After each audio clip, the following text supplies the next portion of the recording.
It feels like I've been waiting so long to make this video, y'all. And I'm gonna try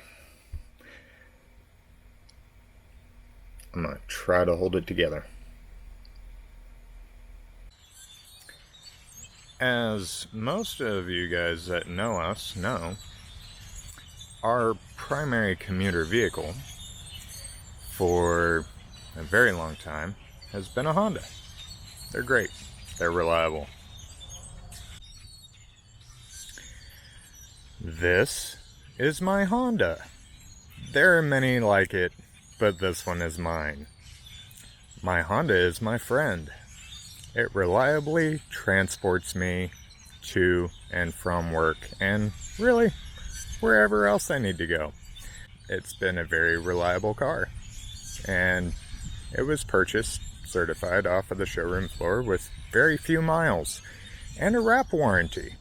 We really do like this car, but the drawback is it's a two-wheel drive. So I was looking for a Jeep, ended up finding a really cute looking 2002 TJ, 2-door, 5-speed, 4-liter, 4x4 hardtop. Just looking for a second vehicle for the winter, and found it at Ozark Chevrolet in Ozark, Missouri. They had not one, but two Jeeps, and we were told that both of these Jeeps were going to be checked out and put through the shop. Well, that didn't happen. Rather than rehashing and rehearsing everything, I promised receipts. This video is more about protecting people than anything. You see, I was a paramedic for a very long time, and I've worked a lot of car accidents between Springfield, Nixa, Ozark, and the surrounding areas, many of which happened right here in Christian County where I reside. And I can't help but wonder if, well, I'm not going to jump to conclusions. Let's just get into it. First, we're going to go through a couple of things because you know how we do. We gotta make sure that we're following by the book. I'm not going high-tech with this one, guys, so you're getting second-hand computer screen footage. But this will do the trick. We're at ftc.gov, and we're going to briefly discuss the Consumer Review Fairness Act, and specifically what businesses should know.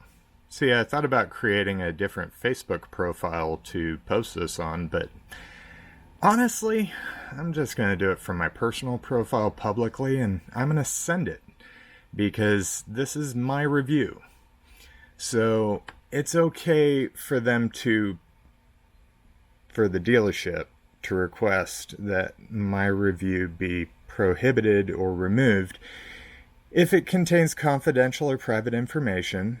So, like a person's financial, medical, or personnel file information, or a company's trade secrets. Well, we are going to expose the way that they do business, but I'm not going to try and be libelous or harassing or abusive or obscene or vulgar. I'm going to try and hold back my expletives, even though there are many of them that want to come out. I'm just going to keep it appropriate. We're going to share straight facts. It is going to be directly related to the company's products or services, and it won't be false or misleading. I'm going to bring receipts. So now that we got through... Hello, this is Ian. Ian, Rob Owens. How you doing this morning, Rob? I'm fine. How are you? I'm doing well, thank you, sir. So I just read your voice message, and I guess what I would ask is, what exactly would it take to keep those deals together? The reason I ask, I'll do whatever, but I've been doing this almost 30 years. I've never had to call a customer and say, hey, the car you bought, I need you to bring it back. So I'd rather not. So if there's a way to keep this together, I guess you have us hostage, Ian, on that respect, because my reputation is about more important than money. So what are we dealing with there? Well, sir, I took this '08 back over to Big O Tires this morning, and I've got video of this vehicle failing inspection again after your service manager wrote some pretty insulting things on my paperwork and made me out to be a flagrant liar. And so at this point, I don't know, sir. I don't think that you guys are going to want to put the money into the vehicles that would be necessary for me to want to keep them. And so what I'm doing is trying to talk to my bank about getting another loan on another vehicle and just keeping my car. And that really, I think, because I also have a number of medical conditions, and this situation has caused me immense stress. And really, I know my car. I trust my car. It was a good car. I thought we were going to be getting something equivalent with these Jeeps. And I really don't, I've already talked to your shop. I've talked to you guys. I've talked to you. And I just really don't, I'm not trying to hold you hostage. I just want to go ahead and get out of this because it's caused irreparable damage to my business. Sure. I've had to cancel thousands of dollars in client appointments. My wife hasn't been able to get to work. We've been put on the road in these vehicles that are obviously unsafe. Okay. And so I'm going to I'm gonna do some digging on my end. I'm gonna check and see what all options I have. Okay, so. I will. I'm gonna do some digging on my end. I think we've been more than willing and fair. You're taking a Big O tire. No, sir. Yeah. No, sir. I'm taking State Highway Patrol Inspector Granger, badge number M117. Yep, that's fine. And I'm not saying I'm not going to unwind it, but before I call that customer and do that, I'm going to check into all of my options. No, sir. You offered yesterday to give me my car back and unwind the sale. I'm not taking it off the table. I'm just. I also offered to take your vehicles and do whatever. No, sir. You said that you would. You said that you would do what was needed to pass state inspection. I had already brought them back into your shop, and they told me that they would do what was needed to pass state inspection. They did not do that, sir. I just verified this morning that they did not. I do not trust your shop.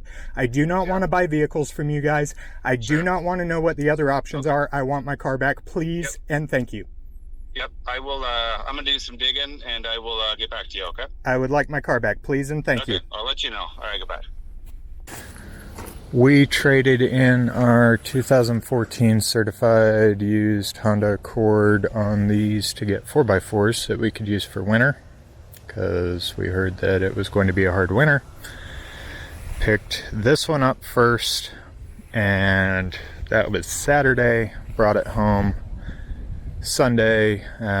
We were going somewhere in Springfield, decided to take the Jeep because we got a new vehicle and we didn't want to put miles on the car that we just traded in, trying to be considerate to the dealership.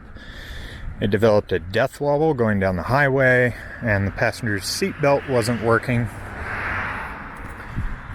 But you can see the inspection tag on the window. The rattling that I was hearing as we were driving was because the bushings on all of the shocks are gone.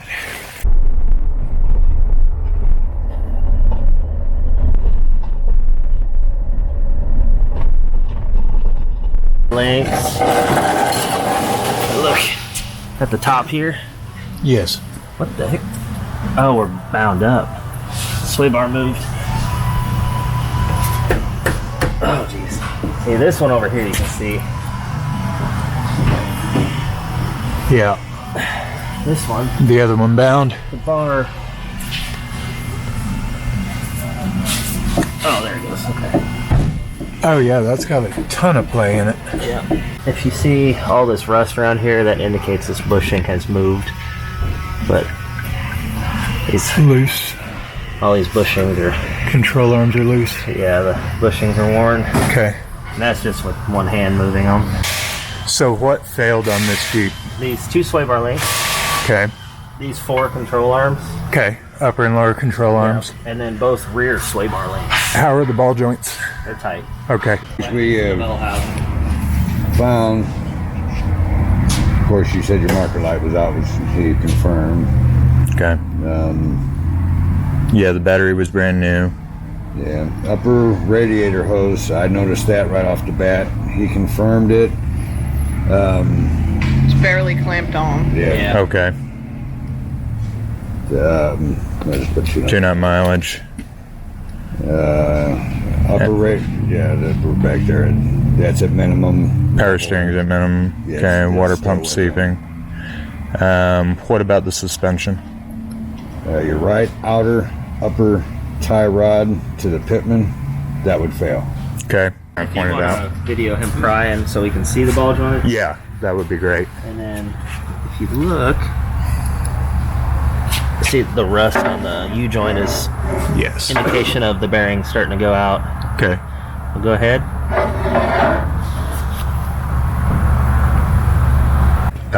And then left rear. The wheel, yeah. If you look under here, if you look at the brakes, you'll see everything move when he shakes it.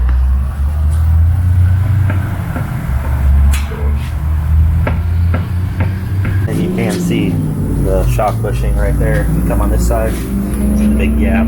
Yep. And then up top. I didn't see the top. Yeah, the tops are off wow, too. They are gone. They're totally gone. Yeah. I think this one's totally gone too. Yes, it is. It is, yeah. Yeah. Holy cow. Okay. I bet that's very noisy. Whenever I looked up Ozark Chevy online, we went to this dealership to avoid these kind of problems because they had good reviews. Whenever I went to their website, it said that they are a pillar of the Ozark community. Reliable, comprehensive service,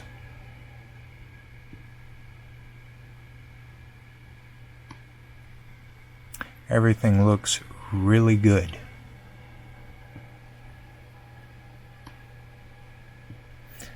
Dedicated to transparency, integrity, and quality service. And we were supposed to drive away with confidence from a secure, honest deal, according to their website. So imagine my surprise whenever I came over to cars.com and I found all of the 1-star reviews. Buyer beware. Safety issues. After the Kia dealership found the issues, we went back to Ozark Chevrolet again and asked them to fix the safety issues. The man we talked to would not fix the problem, stating his mechanics found nothing wrong with either of those issues. He also stated over Ozark Chevrolet backed their mechanics 100%. However, when we asked for a statement in writing that their mechanics found nothing wrong with the tie rods or the ball joints, he repeated over and over again, we had a state inspection stating there was nothing wrong with this vehicle. Well, they had not given us any inspection slip because no state inspection is required on this 2015 vehicle. So, red flags everywhere. Guys, we had the same problem. The only inspection slip that I was given is this inspection slip, and I have no idea where it came from. It doesn't look like it was done at the dealership, and it was not filled out correctly. This is on the O2. So on my complaints to the state for these 2 vehicles that were just verified by Highway Patrol to have failed inspection. Now, I have since gotten these sales reversed, obviously, because my car is sitting in the driveway.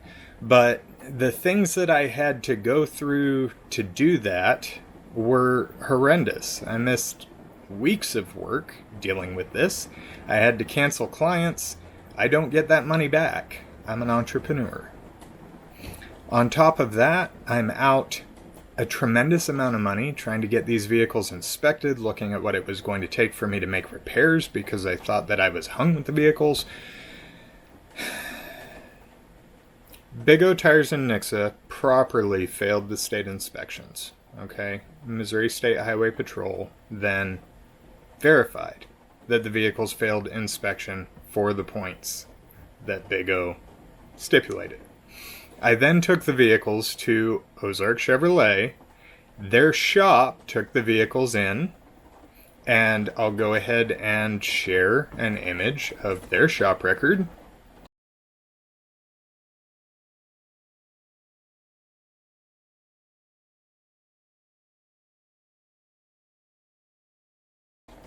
And then I will also share images of the repeat inspections where the vehicles again failed for the same points.